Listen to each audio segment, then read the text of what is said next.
చూడటానికి ఎంత నీట్గా ఉంటుందో ఒక్కసారి సోఫా ముందుకు జరిపితే అర్థమైంది దాని కింద ఎంత చెత్త ఉందా అని. అసలు సోఫాకి వాళ్ళకి మధ్యలో పెద్ద గ్యాప్ కూడా లేదు. బట్ ఇన్ని వేసాడంటే ఇది ఆదిత్య గాడి ప్రతిభ అనుకోవాలి.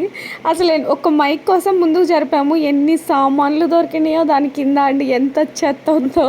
ఇది సండే రోజు మినీ బ్లాగ్ అనమాట. సండే అంటే షాపింగ్ అంటే నాకు కాదు, కస్టమర్ షాపింగ్ చేస్తా ఎక్కువ శాతం, అంటే పర్టికులర్స్ ఇవన్నీ. ఎందుకంటే మా ఆయన ఇంట్లోనే ఉంటారు కదా సండే రోజు.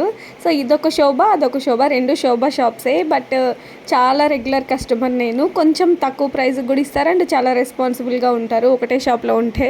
బట్ ఎదురుగా కూడా ఇంకో షాప్ ఉంది, అదే కొంచెం ఇబ్బందిగా ఉంటుంది వీళ్ళ దగ్గర లేకపోతే వాళ్ళ దగ్గరికి వెళ్ళాలంటే. ఇంటికి వచ్చేస్తున్నాం తీసుకొని, ఇంటికి వెళ్ళి చికెన్ చేయాలి, రాగి సంగటి చేయాలి. అప్పటికే లేట్ అయిపోయింది నిజం చెప్పాలంటే. అంటే లేట్ కాదు, 9 అయింది. ఈ చికెన్ కర్రీ మా ఆయనే చేశాడు, ఎంత బాగా చేశాడో కదా. నిజంగా చాలా బాగుంది, చాలా థిక్ కన్సిస్టెన్సీలో, ఎక్కువ మసాలాలు లేకుండా. ఆదిత్య గడు చూసారా ఎంత పద్ధతిగా తింటున్నాడు, వాడికి కూడా చాలా నచ్చింది. కొంచెం మంట పుడుతున్నట్టుంది, జనరల్గా పిల్లలు కొంచెం ఎక్కువ తిన్నారు కదా. బట్ వాడు మమ్మల్ని చూసి గోల్ చేస్తున్నాడు, ఖచ్చితంగా కర్రీ కావాల్సిందే అని.